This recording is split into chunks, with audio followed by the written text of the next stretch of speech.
Assalamualaikum warahmatullahi wabarakatuh. Nah, sebelum kita lanjut ke materi trigonometri, kemarin kita sudah belajar mengenai radian dan juga derajat. Sekarang kita harus mengenal dulu ini sisi, segitiga, siku-siku. Soalnya kalau kita belajar trigonometri, kita akan selalu bertemu dengan yang namanya sisi, segitiga, siku-siku. Oke. Nah, apa sih yang dimaksud segitiga siku-siku? Segitiga siku-siku merupakan segitiga yang dimana salah satu sudutnya membentuk penyiku atau dengan besar derajat 90 derajat, ya. Nah, biasanya dilambangkan dengan penyiku seperti ini. Nah, kalau ada segitiga dengan lambang penyiku seperti ini namanya adalah suatu segitiga siku-siku. Lihat di sini gambar saku penyikunya di B, gambar 2 penyikunya di D, gambar 3 penyikunya di Q, gambar 4 penyikunya di U. Nah, dari segitiga siku-siku di atas itu suatu segitiga siku-siku itu mempunyai 3 sisi.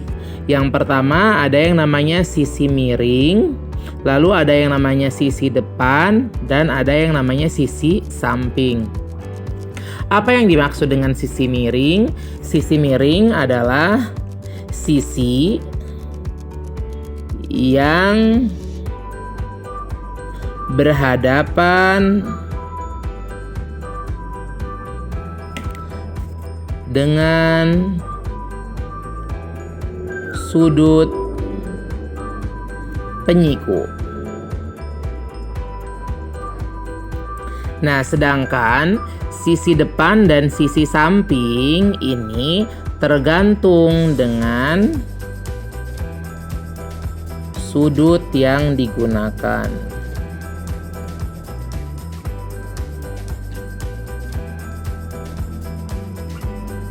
Oke. Nah, di sini kita mempunyai gambar 1 dan gambar 2. Gambar 1 dan 2 ini merupakan gambar segitiga siku-siku yang sama, ya, di mana dia mempunyai penyiku di B. Nah, di dua segitiga ini kita analisis mana yang disebut sisi samping, sisi depan, dan sisi miring. Tadi kita ketahui bahwa yang namanya sisi samping adalah sisi yang berhadapan dengan sudut penyiku.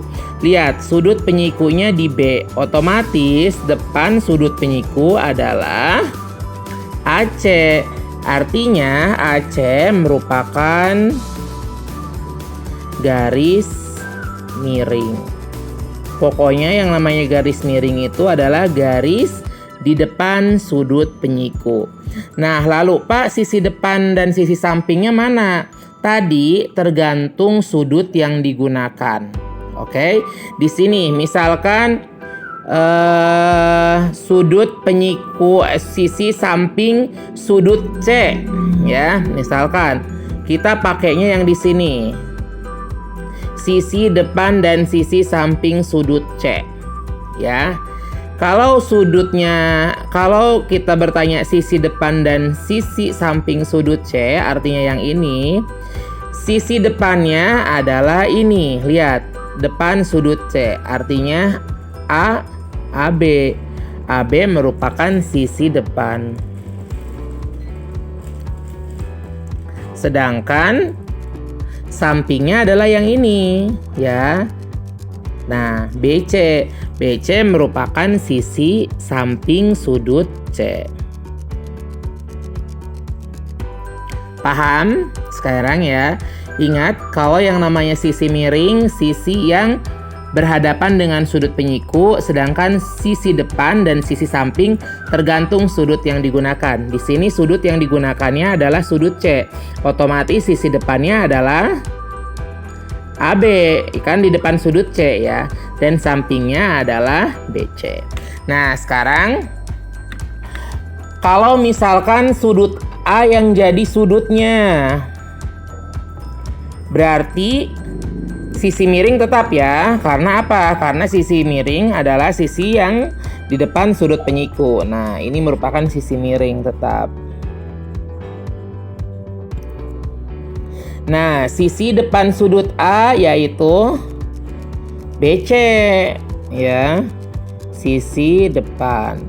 Dan sisi sampingnya adalah AB.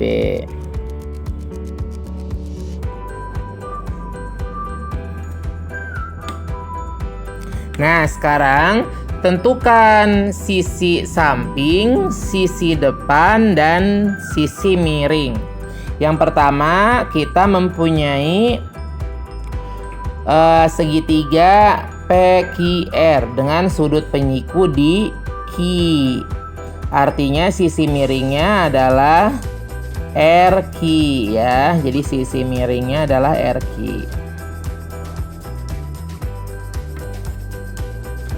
Nah, lalu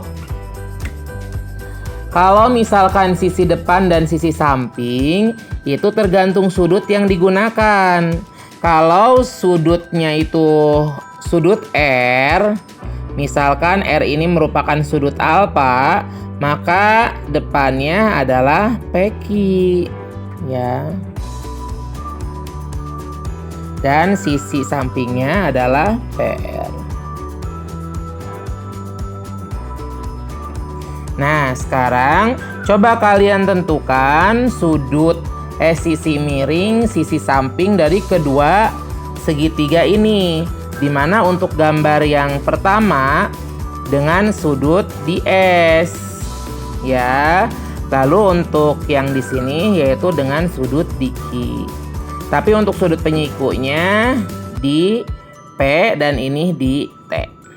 Oke, selamat mengerjakan.